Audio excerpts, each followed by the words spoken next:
Good evening. I'm Teresa Skubic, and this is Forum Daily for Friday, April 11th. We begin tonight with an escalation in the global tariff battle. This morning, China announced that it will raise tariffs on U.S. goods from 84% to 125%, the latest move in an escalating trade war between the world's two largest economies that has rattled markets and raised fears of a global slowdown. While U.S. President Donald Trump paused tariffs this week for other countries, he raised tariffs on China, and they now total 145%. China has denounced the policy as economic bullying and promised countermeasures. The new tariffs begin on Saturday. The EU is prepared to deploy its most powerful trade measures and may impose levies on U.S. digital companies if negotiations with the president fail to end his tariff war against Europe. European Commission President Ursula von der Leyen told the Financial Times that the EU would seek a completely balanced agreement with Washington during Mr. Trump's 90-day pause in applying additional tariffs. But the Commission president warned she was ready to dramatically expand the transatlantic trade war to services if those talks failed, potentially including a tax on digital advertising revenues that would hit tech groups such as Meta, Google, and Facebook. U.S. stocks are shaky as Wall Street's monstrous week heads toward its close. The S&P 500 fell 0.7% in early trading today. The Dow Jones Industrial Average dropped 306 points, and the Nasdaq Composite sank 0.4%. The drop erased more of the huge gains made in the middle of the week after Donald Trump paused tariffs on many countries. The rising price of gold, falling value of the U.S. dollar, and moves in other financial markets indicate more fear after China's latest escalation in the trade war.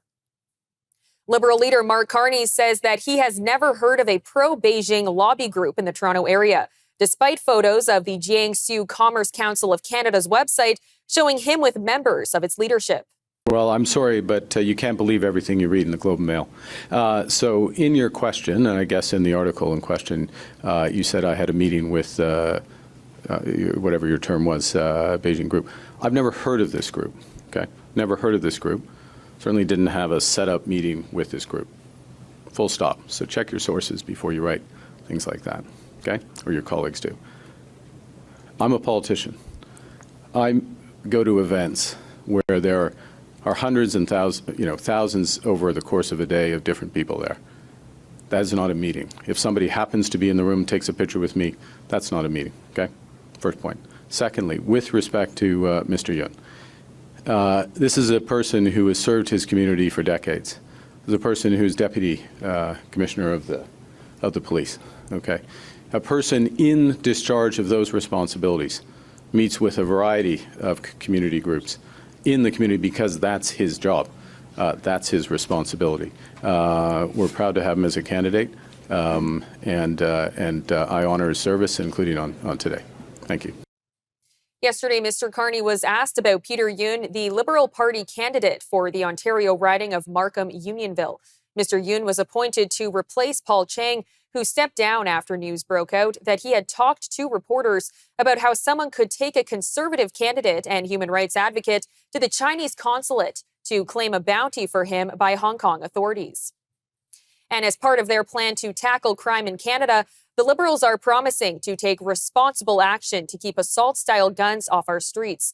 Mr. Carney and his team are promising to continue to implement a gun buyback program for assault-style firearms, automatically revoke gun licenses for people convicted of violent crimes, and toughen oversight of firearm licensing. Well, criminals are trying to illegally import guns to Canada. Pierre Poilievre is trying to import irresponsible American-style gun laws into our country. You can't be serious about being tough on crime if you're not willing to be tough on guns. You can't be serious about stopping intimate partner violence without being serious about gun control. When we know from our own tragic history how often guns are involved. We are taking action, all while respecting the long-standing traditions of hunting and sport shooting and respecting the traditions of Indigenous peoples. If elected, my government will automatically revoke gun licenses for individuals convicted of violent offenses, including intimate partner violence. We will strengthen firearms licensing and the so-called yellow and red flag laws that keep weapons out of the hands of those who are a risk to themselves or others. We will invest in the RCMP's National Forensic Laboratories in Ottawa and Surrey and the Saskatchewan Ballistics Lab to increase our capacity to track down guns used in crimes. We will quickly, and I mean quickly, reinvigorate the buyback of assault-style firearms and leave the classification of new firearm models to the RCMP, to the experts, not to the gun industry. No new guns should come into this country before they have been examined and classified by those experts. We must stem the tide of illegal guns and drugs coming across our border with the United States. That's why the government is now deploying scanners, drones, helicopters, additional personnel, and canine teams at our border. And we will build on this foundation by recruiting 1,000 more RCMP personnel and increasing the pay for cadet recruits. Conservative leader Pierre Poilievre promised to make it easier for cities to cut the cost of building new homes. Mr. Poilievre said that for every dollar of relief a municipality offers in development charges, a Conservative government will reimburse 50%, up to the maximum of $50,000, creating savings for new homebuyers. Today, I am announcing my plan to cut home building taxes by $100,000 per home so that Canadians can save money when they buy. I'll do this by, one, incentivizing municipalities to cut building taxes, and two, by eliminating the federal sales tax on new homes. Each of those measures will save up to $50,000 on the cost of a single home. That's a total of $100,000. In fact, the GST elimination will be even more powerful in big centers like the GTA and the Greater Vancouver area, because there housing is more expensive, and therefore the value of that tax cut will be as much as $65,000 alone, on top of the new tax cuts that I'm announcing today through these municipal incentives. My government will also require municipalities to publicly report their development charges and explain how the federal reimbursement will be used so Canadian municipalities are accountable when they reduce these fees. Speaking to reporters in Victoria on Thursday, BC Premier David Eby said he is aiming to cancel all government contracts with American companies, except where it is absolutely essential.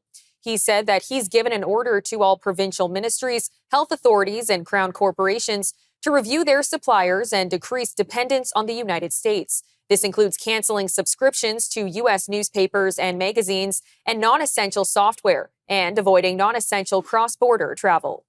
Today, I'm happy to share with you that we are advancing our work with government on buying Canadian, buying from countries other than the United States, to make sure that we're supporting Canadians, we're supporting British Columbians in as many ways as we can. Our first direction to Crown corporations and to government as a whole was to prefer Canadian products when you're buying Canadian products, just like people at home, when you're at the grocery store, you're looking at the shelf, you're comparing products, people expect the government to do the same thing.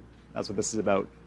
Today's announcement, our procurement directive, is going further. I'm sending directions to Crown corporations, to the heads of government, to do a few things. One is to look at your contracts. Can you cancel contracts with American companies and replace them with Canadian companies? Make sure that you're canceling travel that's not essential. Look at the subscriptions in your office. Make sure you're canceling American subscriptions. Minimize your participation in American trade organizations, and ensure that you're upholding the expectations that all British Columbians have, that when possible, when there's a viable Canadian alternative, you're choosing that company, you're choosing that publication, you're choosing that organization. This is an action that is legislatively underpinned by provisions of Bill 7, our tariff bill that we're hopeful will pass in this legislative session. And it is a way for us to do what people are doing at home right now, supporting BC, supporting Canadians, and building trade markets with countries around the world other than the United States, who is threatening our sovereignty, threatening our economy, threatening the people of British Columbia. All right, stay tuned. Up next, we'll be joined by the Executive Vice President of Cardis to discuss the new poll, which reveals that 63% of Canadians believe that it's impossible for everyday people to influence political decisions that affect their lives. After that, Doug Ford was on CNN to talk about Donald Trump's 90-day tariff pause. Stay with us. We'll have more news right after this.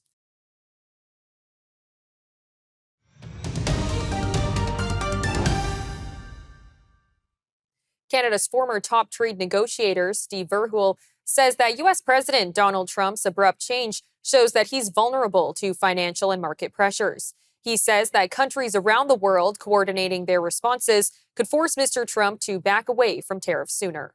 I think what we've seen just yesterday with the U.S. backing off the so-called reciprocal tariffs fairly quickly, with the exception of China, it demonstrated that the U.S. administration can feel that kind of pressure.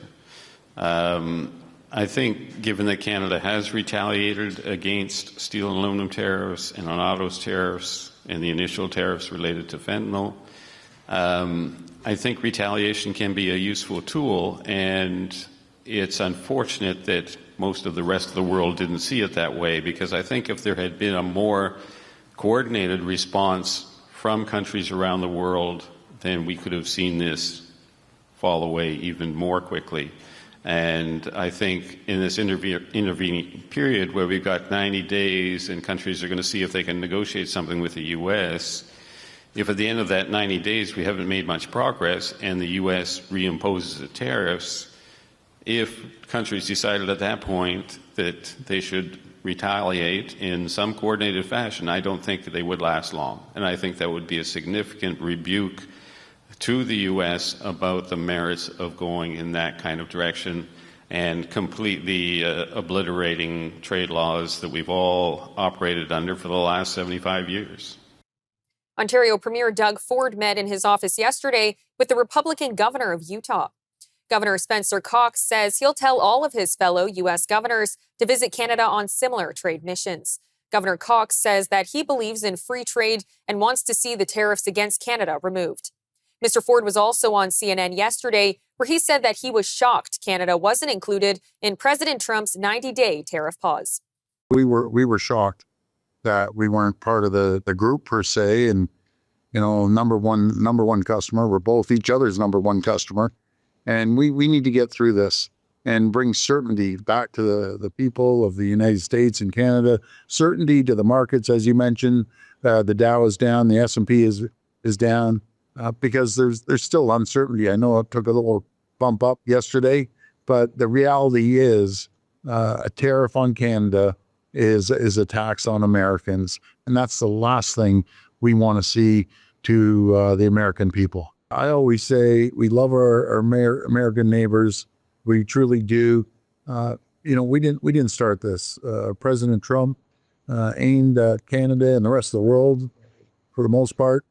And we just need to get rid of these tariffs. We'll drop our tariffs tomorrow if President Trump drops the tariffs.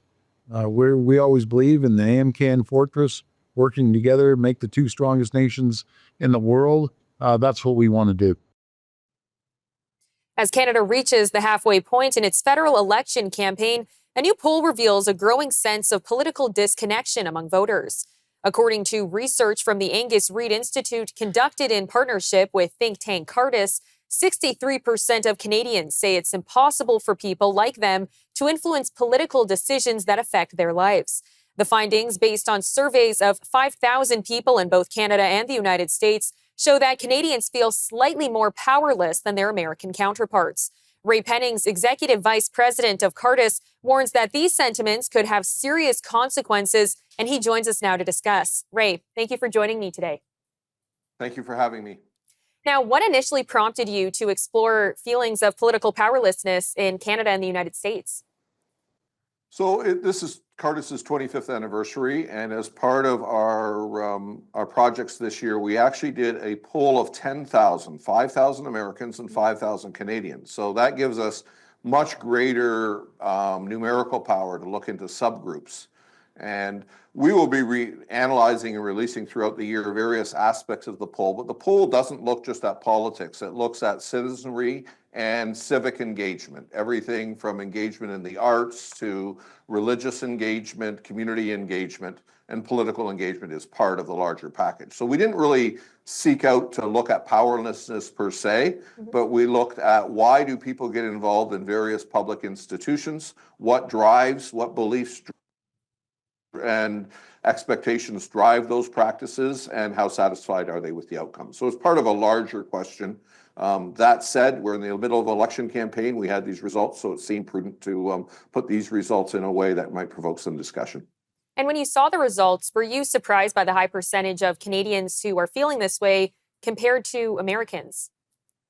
Yeah, the loss of trust in institutions has been well documented for the last decade, and that's true of all institutions.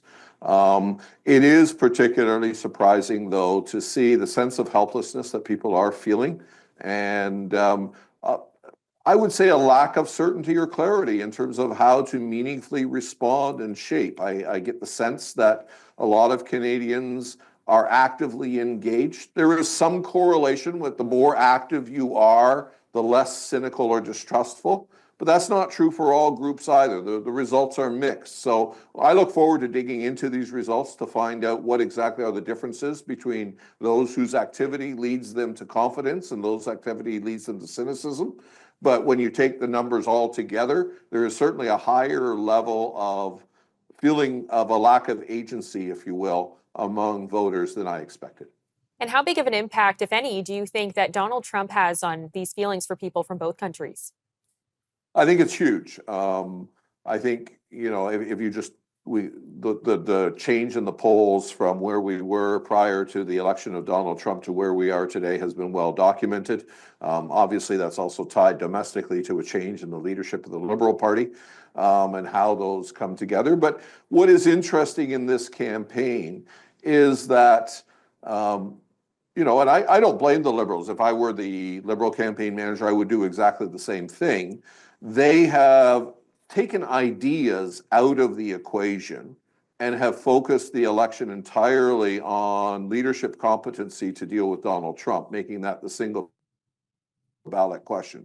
Whether it's the carbon tax, capital gains, housing, building, energy infrastructure, whatever conservative platform ideas were in the window, the Liberals basically borrowed it and, with a few tweaks, made it their own, eliminating policy and idea differentiation, and really focused on purely holding on to power in terms of dealing with that.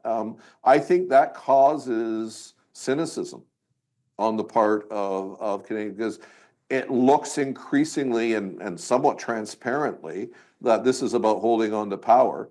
And when Canadians think of their own agency in election, they actually think of giving a mandate for a particular set of ideas, but that opportunity is basically even being taken away from them in terms of how they can cast their ballot. Now, looking at the poll more specifically, it mentioned that men aged 35 to 54 in Canada feel especially powerless. Why do you think this is?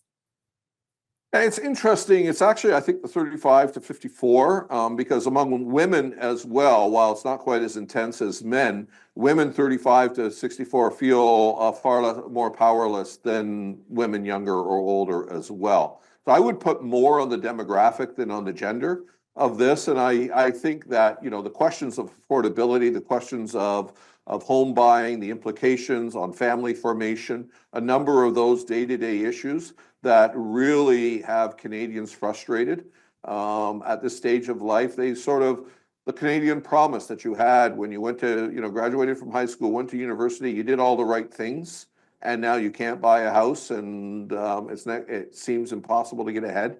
I think this really reflects that sort of an angst and a disconnect between the politicians not necessarily both hearing and putting forward solutions that are meaningful for those problems.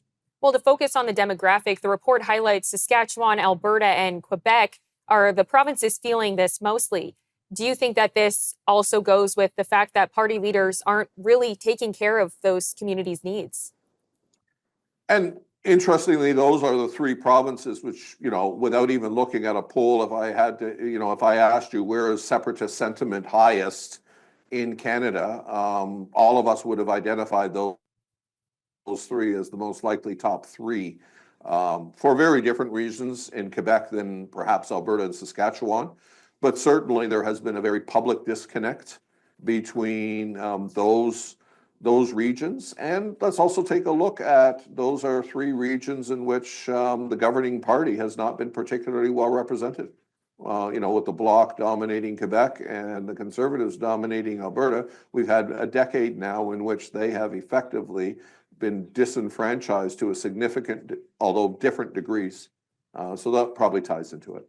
Well, thank you so much for the time today. Thank you for having me. All right, don't go anywhere. When we return from the break, we'll have more of today's top national and international headlines. According to Danielle Smith, the Liberals would need to repair the damage done in Alberta by their party if they win the federal election. And the number of Canadians visiting the U.S. plummeted last month amid tariffs, annexation, and travel advisories. We'll have these stories and more news coming up right after the break. Stay tuned.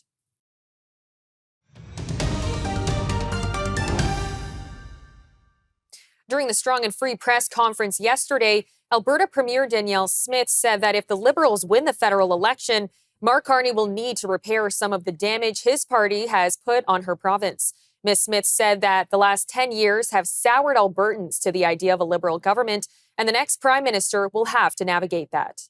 In Alberta, we're far too familiar with how interprovincial trade disputes can get in the way of nation building and economic sovereignty. We've seen NDP and Liberal provinces and politicians block important energy projects like Northern Gateway and like Energy East. These are projects that would have helped us get more of our energy products to our provincial friends and our global allies and made us less reliant on a single trading partner. This pattern of obstructionism has been devastating to our economy, and it has to stop once and for all.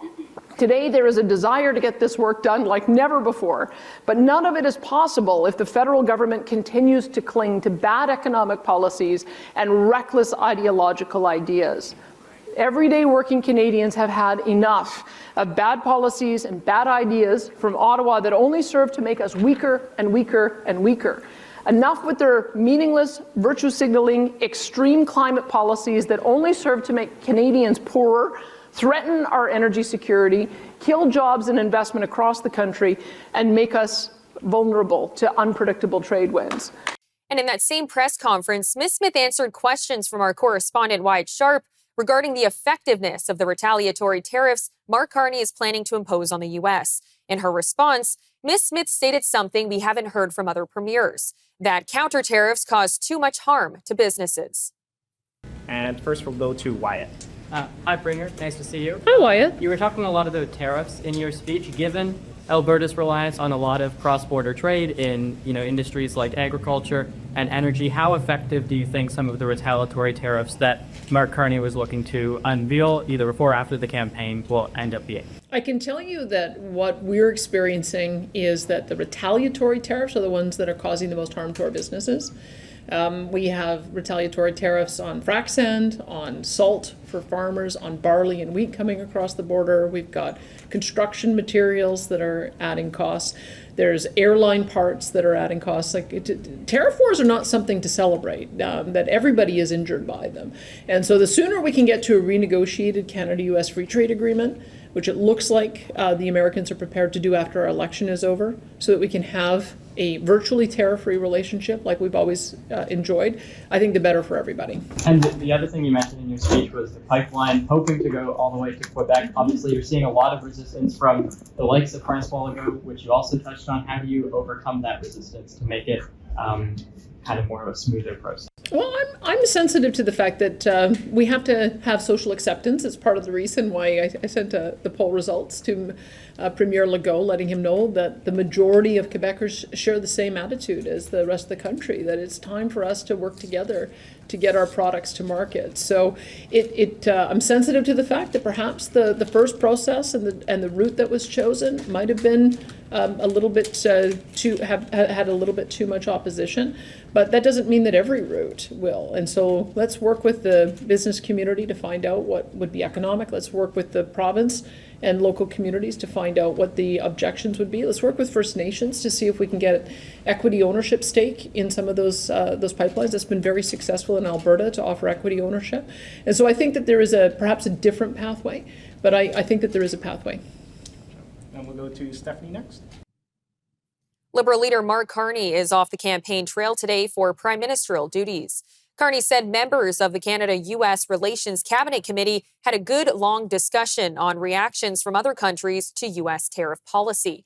Our correspondent, Wyatt Sharp, spoke with Conservative strategist Kate Harrison about Mark Carney returning to Ottawa to deal with the trade war situation while also navigating a federal election. Yeah, hey Teresa, we're here at the Canada Strong and Free Networking Conference still. I'm here with Kate Harrison, who's the Vice Chair of SUMA Strategies. Kate, Mark Carney has come back to Ottawa to deal with kind of this issue of tariffs that is being posed by Donald Trump. I asked Danielle Smith about this as well, and she said that retaliatory tariffs are not the answer, which kind of illustrates this picture of tension between some people at the provincial level versus at the federal level. From a political standpoint, how does Mark Carney go about dealing about this, while also understanding that he's in the middle of an election campaign? Yeah, thanks, Wyatt. I think the thing to understand here is that it is important politically for Mr. Carney to continue to have a level of disagreement and tension and anxiety with Donald Trump right now. Their entire political campaign is really staked around the importance and consequence of the tariff war, of the nature of the relationship with the United States. So to now, for a third time in less than 3 weeks, pause the campaign to resume, active duty as Prime Minister when, at an optical level, we had some good news this week. Not all the tariffs are gone, of course, but what is changing to the degree now that would require Mr. Carney to pause his campaign without inherently ratcheting up some of the attention and the urgency that is important to making their campaign successful. So I think that it is a bit of a clever, convenient way to keep the urgency of that Canada-U.S. relationship and issue at the fore, when in practical reality, we have a bit of a pause. This election is about more than that, but for Mr. Carney, he's really trying to keep the focus squarely on that, and the campaign pause suits that benefit, or suits that end. Yeah, and I wonder too, because at least people I've been talking to say they care about other issues aside from just the tariffs. They want to hear about the cost of living, about the environment, about energy. Of course. And yet it seems as if Mark Carney, at least the polls are suggesting, is going to win this election. And you don't want to draw any conclusions too early necessarily, but with respect to that balance of needing to talk about the tariffs, but also the other issues, which Pierre Poilievre has been doing. Why is that not resonating more with people? Yeah, I think there's an interesting story here around demographics. I think that if you are a younger Canadian, somebody who is trying to get into the housing market, somebody who's thinking about starting a family, or younger, you are very worried about the cost of living and affordability and these issues, housing, etc. I think that largely older Canadians who perhaps have their homes paid for already, who consume a lot of 24/7 news, are more drawn into the drama around this relationship. So I do think there's an interesting demographic piece here. The media is also looking very intensely at the Canada-U.S. relationship, and because Mr. Carney does not wish to talk about the other issues, because of course that would require a defense of the last 9 years and some of the things that have gone wrong in that time for the Liberal team that he is a part of. He is trying very hard to keep the focus there. So I believe that it is working for a cohort of the electorate. Yeah. We have 2 weeks left to go. I think that there's some time there for the Conservatives to start making a real push on the fact that our problems did not begin in January, and they won't get better unless there is a real change at the federal level. And let me conclude with this. Obviously, Justin Trudeau had become quite unpopular amongst Canadians. He was Prime Minister for 10 years. When you are Prime Minister for that long, again, Canadians, I think, eventually have some apathy towards you. What do you think with respect to, the Conservatives, and they were kind of able to draw that connection between Mark Carney and Justin Trudeau. Right. But then when Mark Carney came out and canceled the consumer carbon tax, canceled the capital gains increase, it almost makes it harder, it seems, for them to draw that picture. Yes. Pierre Poilievre, it seems, is still trying, but maybe it's just not as effective with, what he's saying now. I think I would give Mr. Carney some credit in terms of being able to position as enough of a change, enough of a departure. Part of that, I think, is due to the previous, the Liberals under Justin Trudeau being Justin Trudeau's party and a party of one. A new person comes in, they're able to make the case that they are change, even though in practice and reality, that's not necessarily the case.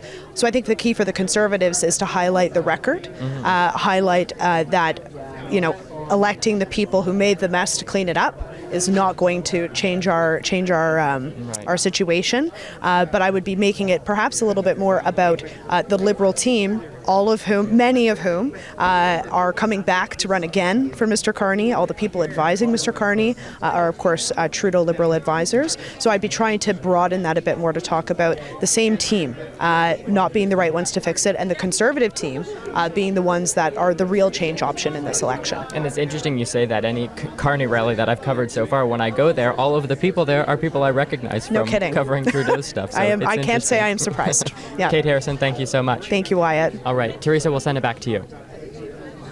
Canadian visits to the United States plummeted last month amid anger over tariffs and annexation threats from its president, on top of growing fears about treatment at the border. According to Statistics Canada, the number of Canadians returning home by car from the U.S. in March fell nearly 32% compared to March of last year, the third consecutive month of year-over-year declines and the steepest plunge since the pandemic. Return trips by air from the U.S. fell 13.5% year-over-year. Coming up after the break, an NYC sightseeing helicopter falls apart midair and crashes into the Hudson River, killing 6 people, including 3 children. And we'll have our weekly medical segment with Dr. Abhishek Raut, where we'll be discussing something interesting. Is there any truth behind urine being used to treat certain health conditions? Stay with us. Forum Daily will be right back after these messages.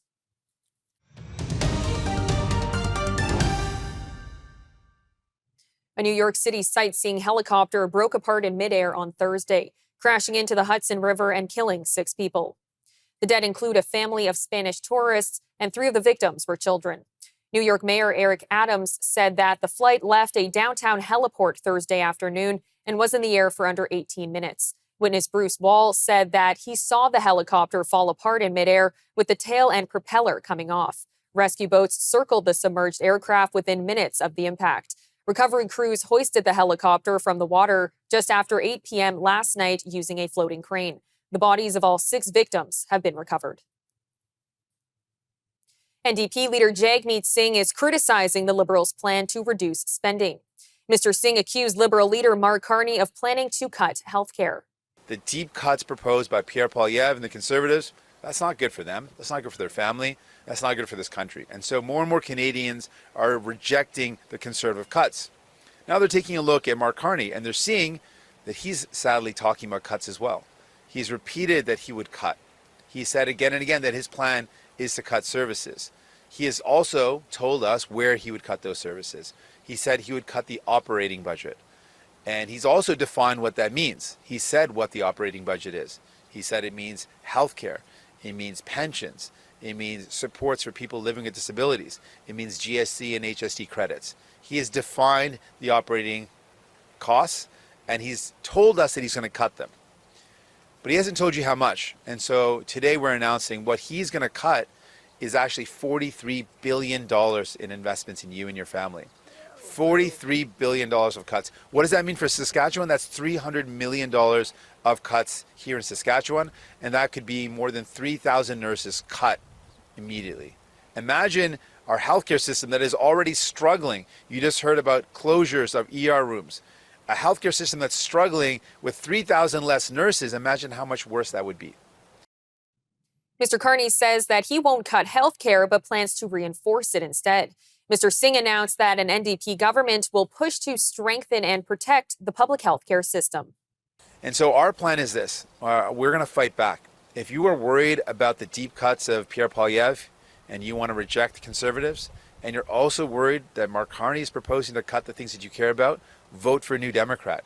My commitment to you is New Democrats will never support a budget that cuts the things that you need. We will never support a budget that cuts healthcare, which is such a Canadian value, the one that we hold so dear. We will never allow that to happen. We will always fight back. So if you live here in Saskatoon, vote for these incredible New Democrats who are going to fight for you. If you live in Regina, vote for New Democrats. New Democrats beat conservatives here in Saskatchewan. So if you want to fight back against conservatives and say no to cuts to our healthcare, vote for a New Democrat.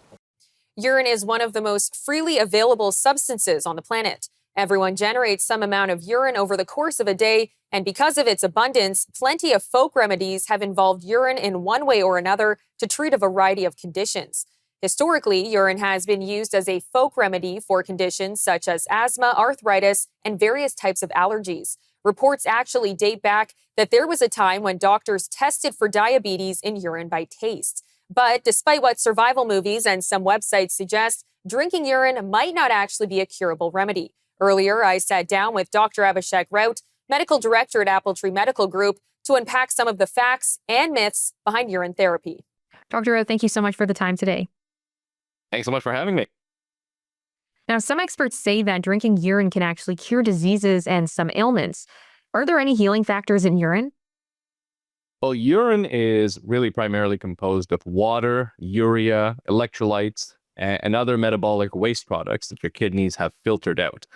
So essentially, it is serving as a body's way of removing these unwanted substances. Some proponents of urine therapy talk about healing components or compounds, hormones or enzymes that are present. Even if they were, the concentrations of these substances would be so low and generally would represent what the body is trying to get rid of rather than what it's trying to retain or reintroduce. So looking at it from that perspective, from a scientific standpoint, there's really no robust clinical evidence to support that drinking urine can cure disease or provide any significant therapeutic benefit. Now, in survival movies, it will show people actually drinking their pee to avoid dehydration. Now, as you just mentioned, drinking urine is similar to drinking waste because urine is waste leaving your body. There has to be some negative implications to this. Right. So yeah, we do often see these in movies as well, where there's a survival situation and someone is drinking their own urine to stay hydrated. But I think we've got to look at those negative implications of this practice as well. So again, urine is primarily composed of water, but it also contains a lot of waste products like the urea, salts, and the metabolic byproducts the kidneys are filtering out. So now, while it may be a source of hydration, consuming that urine can actually put additional stress on your kidneys, and they've got to work harder to bring out those toxins out again. Also, there's that risk of bacterial contamination. Urine is not sterile once it leaves the body. So drinking it can certainly introduce harmful bacteria into the digestive system and lead to a lot of infections as well.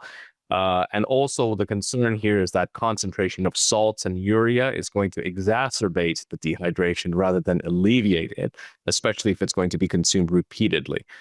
So overall, no, we don't expect that would be very helpful at all in a survival situation.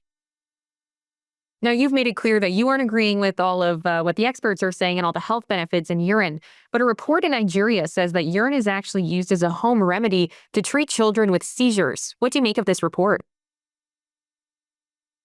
Well, so if we look at countries like Canada or Nigeria, or in fact any country worldwide, the systematic approach to seizure management really focuses on bringing down the electrical activity of the brain safely and effectively. So regardless of the country, what you are going to find is standardized drugs like carbamazepine, lamotrigine, or Keppra, which have gone through a lot of extensive clinical testing. Now, it's understandable in many countries throughout the world, traditional remedies have emerged out of necessity or cultural belief, especially when we do not have access to modern healthcare. But in the case of childhood seizures, the concern here is risking or delaying effective treatment can be very significant. Those seizures can remain uncontrolled and lead to more neurological complications, developmental delays, or even other serious health issues. It's also believed that consuming urine can actually whiten your teeth because of the ammonia content in it. Is there any truth behind this? So that's an interesting question because the ancient Romans did employ urine for dental care, and because what they saw was that urea in the urine can decompose into ammonia. And there's in fact Roman poets who have written about urine as well and how it has helped them whiten their teeth. But what we do need to keep in mind is in urine, it's actually a very small amount of ammonia. And those ammonia levels that are found still raise all the issues that we've talked about, hygiene and bacterial contamination. And we do have very safe modern issues that we can use for dental whitening. Hydrogen peroxide has been validated for both an efficacy and safety perspective in whitening teeth. So in this case, while it was used by the ancient Romans, there are so many better products that we can use for this as well. So my favor would be to really focus on those modern practices. Some social media influencers are actually claiming that by consuming or putting urine on your skin, it'll help treat acne or skin infections. Are there any benefiting factors to urine being used on your skin? So that's a very interesting question as well. Now, this claim is all coming from the urea in the urine. Urea, again, is a naturally occurring compound. It does play a role in skin hydration and gentle exfoliation. And in fact, in modern dermatological products, we do use synthetic urea in controlled concentration, somewhere between 5 to 10%, to soften the rough or dry skin as well. So theoretically, there is some truth to this. But again, the urine concentration or the urea concentration in urine is so much lower, less than 2% anyway. So it makes it unlikely that the raw urine itself is going to have much of a therapeutic benefit. Plus, you're taking all of those waste products we discussed before and putting it on your face as well. So there's hygiene concerns with that, and not to mention fluctuating pH levels. So again, there are much better ways. Even if urea is working very well, there is synthetic urea, which we can use, which can certainly improve your skin.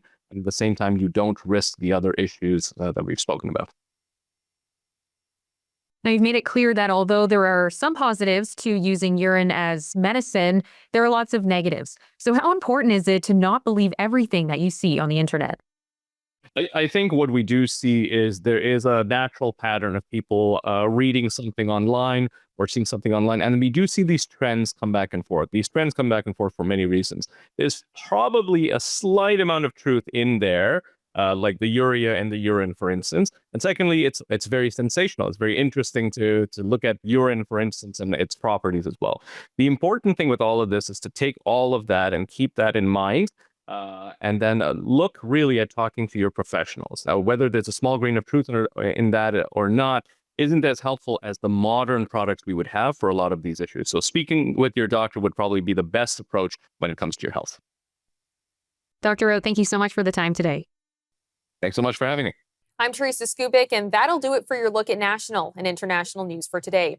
For more news on demand, you can always visit our website at forumdailynews.ca and make sure to follow us on our social media handles on X and TikTok. Good night, Canada.